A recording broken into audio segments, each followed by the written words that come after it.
setelah selesai dengan belajar dengan Imam Khalid Al-Jani, Imam Khalid Al-Jani ini, beliau diminta oleh gurunya itu untuk belajar langsung ke Madinah. Nah, di Madinah itu ada imam besar, Pak, yang gak pernah meninggalkan kota Madinah kecuali ketika umroh dan haji saja, yaitu Imam Malik bin Anas. Cuma syarat untuk belajar kepada Imam Malik itu harus hafal kitabnya dulu. Jadi Imam Malik itu punya kitab, ya, yang kita sebut kitab hadis namanya Al-Muwatta. Jadi syarat untuk belajar kepada Imam Malik, bertalaki langsung dengan Imam Malik, adalah harus hafal kitab hadis Al-Muwatta. Dan salah satu yang hafal adalah Imam Syafi'i. Jadi umur 13 tahun dia sudah mendatangi majelis ilmunya Imam Malik di kota Madinah. Dan dia yang paling kecil, Pak.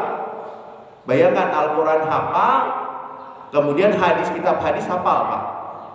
Kitab hadis loh, Pak. Ya, hafal semuanya sampai sarah-sarahnya. Luar biasa. Itu imam kita, Imam Syafi'i. Maka dia paling kecil, Pak, tapi paling cerdas di antara murid-murid Imam Malik. Bayangkan, Pak. Paling cerdas di antara murid-muridnya Imam Malik, paling kecil tapi paling cerdas. Ya, luar biasa nih. Nah, beliau, ya, ketika di Madinah itu, ketika misalnya Imam Malik berhalangan, beliau jadi badalnya pengajar. Jadi kalau Imam Malik sedang sakit atau dia sedang ada perluan, itu yang ngajarin siapa? Imam Syafi'i. Yang ngajarin kita, Pak, ngajarin kepada masyarakat Madinah, ya, di Masjid Nabawi, beliau, Pak.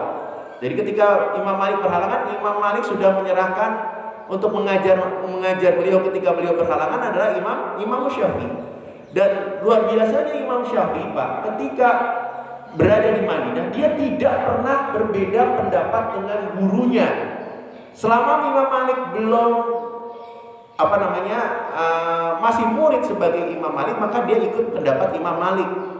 Perhatikan, Pak, dia selama Imam Malik ada di sana, ya, dia tetap mengikuti pendapat Imam Malik. Gak kayak kita pas sekarang baru belajar 2-3 kali dengan guru kita, tiba-tiba kita berbeda pendapat dengan guru kita, dan perbedaan pendapatnya luar biasa. Itu nggak tahu adab, Pak. Bayangkan, imam-imam kita termasuk Imam Syafi'i, selama masih ikut dengan gurunya, dia masih mengikuti pendapat Imam Malik sampai Imam Malik mengizinkan dia berbeda pendapat. Bayangkan, Pak. Jadi Imam Malik sendiri yang mengatakan, kamu ilmunya sudah matang, silakan engkau berbeda pendapat dengan aku dalam hal keilmuan. Baru diizinkan, baru boleh, maka dia baru mengeluarkan pendapat-pendapatnya, Pak. Gak kayak kita, Pak, belum diizinkan sudah berbeda dengan guru-guru kita.